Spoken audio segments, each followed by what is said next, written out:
Juana Molina DOGA. Pitchfork gave it an 8.1 and said on her first album in 8 years, the Argentinian musician piles a whimsical, unsettling mix of sing-song melodies, ghostly electronics, and lyrics that probe the absurdity of the human condition. And isn't it absurd? Yeah, absurd.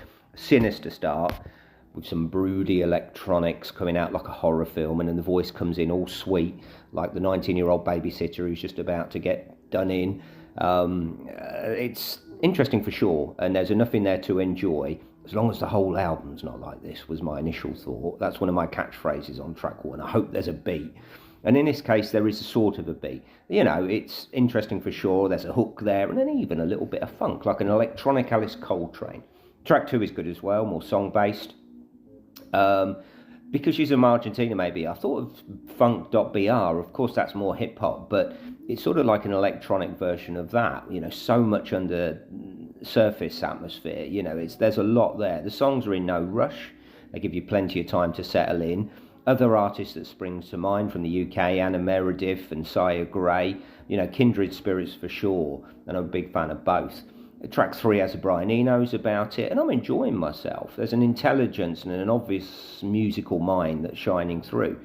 Production is the sort that it's not overpowering, but every single moment has been thought about.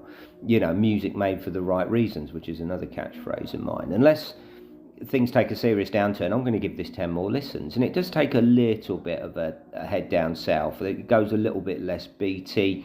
The melodies go away a little bit. It's not quite ambient. It gets a little bit repetitive, but, you know, track 8, Miro Todo, absolutely does it for me. That sounded pretty special. There's a little punk element in there as well, you know, that I'm finding really intriguing. The last track sounds a bit dirgy, but all in all, I'm really excited by this, and I'm going to give that another 10 listens to do a full review and see what I make of it. There's an awful lot in there, and it's really, really interesting music that I enjoyed, and you might too. Give it a go. I'm going to give that an 8 out of 10. 10 more listens. Please like and subscribe, and watch out for the full review.